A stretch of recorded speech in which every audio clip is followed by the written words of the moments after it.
Então, nós temos hoje no mundo, na verdade, uma combinação de uma sobrevivência assim, atualizada de marxismo-leninismo, marxismo-leninismo altamente tecnológico, né, que é a China, e um Ocidente também altamente tecnológico, com uma forma globalista. E isso, em conjunto, forma a nova cara do marxismo. Mas, enfim, isso é tema mais para o nosso curso. Estou querendo aqui, então, posicionar como é a questão do clima dentro dessa evolução do marxismo. O clima é parte do aparato de construção de um novo projeto totalitário depois do fim da União Soviética. Tá? Isso está estudado em muitos livros, principalmente um dos principais livros, dentre tantos milhares que o professor Olavo de Carvalho recomendava. Talvez um dos mais importantes seja O Império Ecológico, de Pascal Bernardin. Quem não leu ainda, convido a ler. É um livro longo, mas vale a pena. Tá? Bem, então falava da ciência. Então, em todas essas fases, talvez uma das coisas que caracteriza a continuidade desses projetos é o cientificismo. Né? A ideia de que você está baseando um modelo de sociedade de intervenção absoluta do poder na vida das pessoas, de controle absoluto, de vigilância e punição total, em um paradigma científico. Né? Um paradigma científico. E isso, ao mesmo tempo, depende ou está ligado a uma visão segundo a qual as ciências, digamos, exatas, são sujeitas, e devem ser sujeitas, a uma espécie de controle por parte de uma orientação política e uma visão de mundo. Tá? Isso é algo bastante antigo, sobretudo na dimensão leninista do marxismo, que é a dimensão mais forte, mais presente, que continua, portanto, presente e que inspira também essa dimensão globalista que a gente está vendo. Então, só para fechar esse tema das fases, a fase leninista não terminou, ela continua presente na China e ela continua inspirando a dimensão globalista da fase atual. Né? Bom, e aí, muito rapidamente, eu queria exemplificar esse tema da ciência, antes da gente passar propriamente para o clima e para a COP, fazer uma menção aqui. Esse livro é fundamental, As Principais Correntes do Marxismo, do Leszek Kolakowski. Tá? Ele está publicado em português, em 3 volumes. Vale muito a pena. Tá? Então, já estou sugerindo aqui 2 livros fundamentais para a gente entender o que está acontecendo no mundo. Né? O Império Ecológico, Pascal Bernardin, e As Principais Correntes do Marxismo, do Leszek Kolakowski. E tem um ponto em que ele está aqui caracterizando a escola de pensamento sobre a ciência, que surgiu justamente nos anos 20, na União Soviética, já na esteira do projeto leninista. Um dos principais nomes dessa escola é um rapaz chamado Deborin. Agora eu não estou aqui com o primeiro nome dele. Né? Abram Moiseyevich Deborin. Abram Deborin. Né? Portanto, um dos expoentes aí do sovietismo na ciência. Né? E, segundo Kolakowski, enfim, não estou aqui diretamente na fonte primária, até seria bom, mas tomaria mais tempo para pegar aqui esse resumo do Kolakowski. O que caracteriza essa visão é que você precisa ter uma filosofia por trás das ciências exatas, né? Que garanta que supervise e garanta que essas ciências tenham um conteúdo correspondente e conforme ao materialismo dialético, ou seja, a visão marxista. Então, para ele, você não pode estar aí fazendo ciência livremente, né? Então, a Academia de Ciências de Moscou nasce com essa inspiração, né? Depois foi muito importante ao longo do século XX, que, olha, tem as ciências, mas você precisa ter um controle que ele chama de através da filosofia, mas na verdade é através da política, né? Então, né, uma filosofia necessária para supervisionar o conteúdo das ciências e assegurar que ele esteja conforme ao materialismo dialético.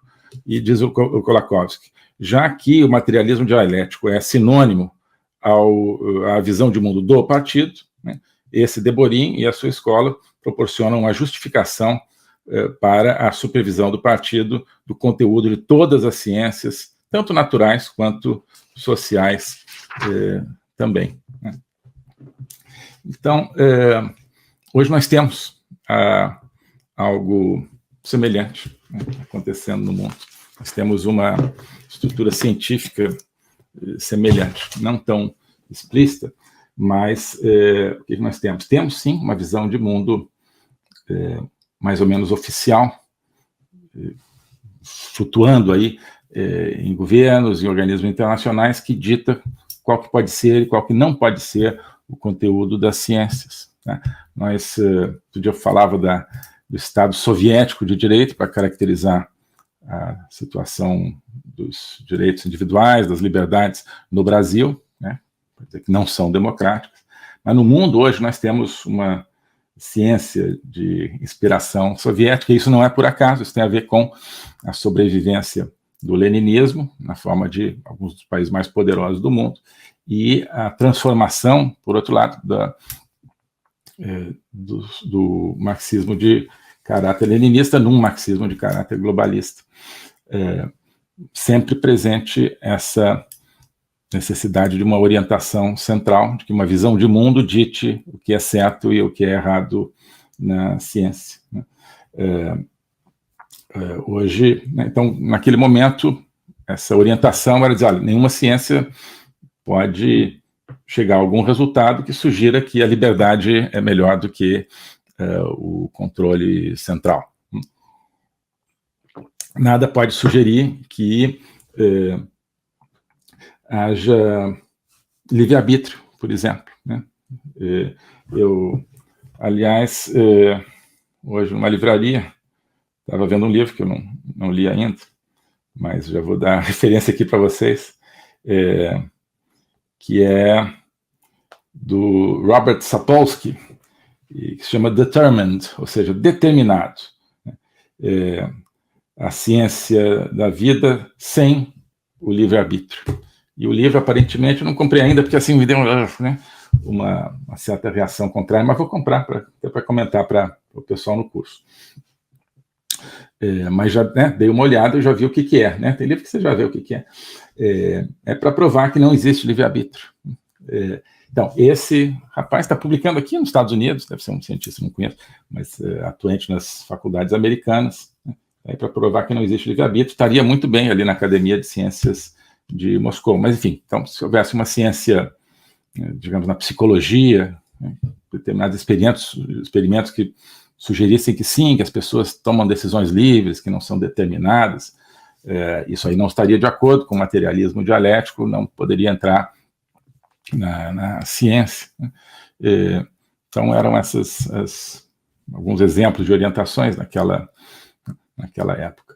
Hoje, né, nós temos, na verdade, coisas semelhantes, como a gente está vendo aqui, né? Continua não sendo possível falar de livre-arbítrio, quer dizer, você pode falar, mas não é o oficial, né? A ciência que é empurrada para o público é a ciência do ser humano determinado, é a ciência do reducionismo da alma ao cérebro, né, as funções cerebrais.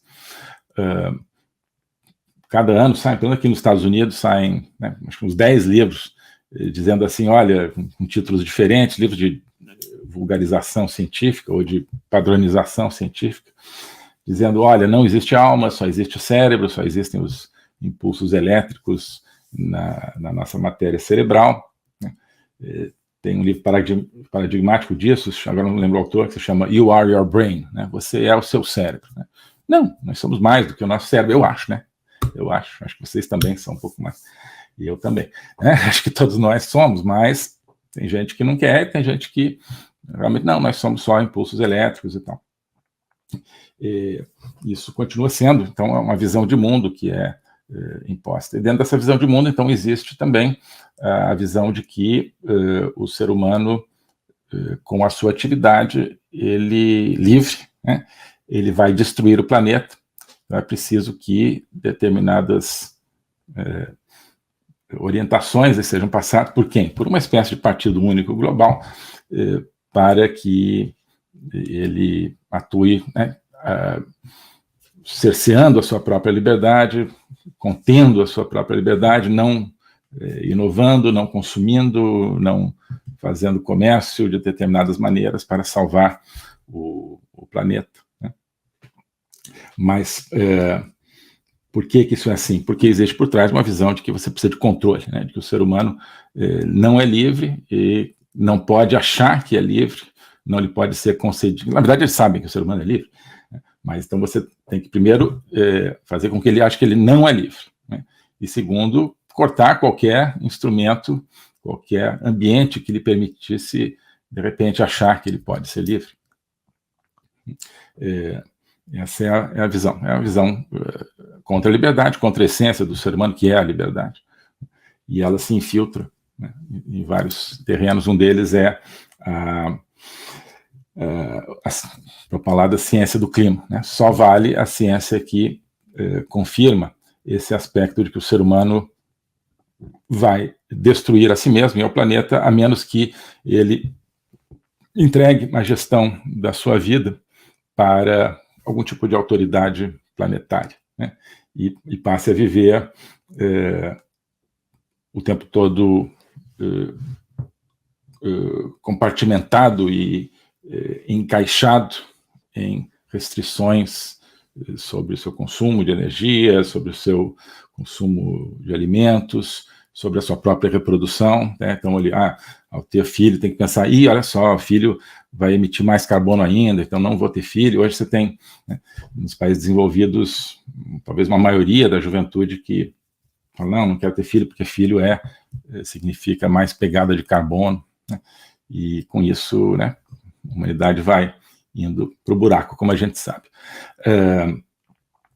De modo que, né, nós temos, portanto, na ciência do clima um retrato muito semelhante, né? Você pega ali o retrato da ciência soviética, em 1920, dá uma colorizada naquele retrato amarelado, preto e branco, você vê, não, olha só, é hoje, é a ciência de hoje aí do clima e no climatismo. Bem, o globalismo existe, é uma coisa concreta. Ele é composto pelo Great Reset, do Fórum Econômico Mundial, pelo projeto hegemônico da China, pelo programa de manipulação e conquista da América do Sul pelo Foro de São Paulo e outros elementos. E esses elementos, eles atuam uns em benefício dos outros, sempre, principalmente através do controle da linguagem, porque o controle da linguagem é o controle do nosso pensamento. Então nós estamos tendo o nosso pensamento reprogramado, e essa reprogramação vai contra a nossa liberdade, vai contra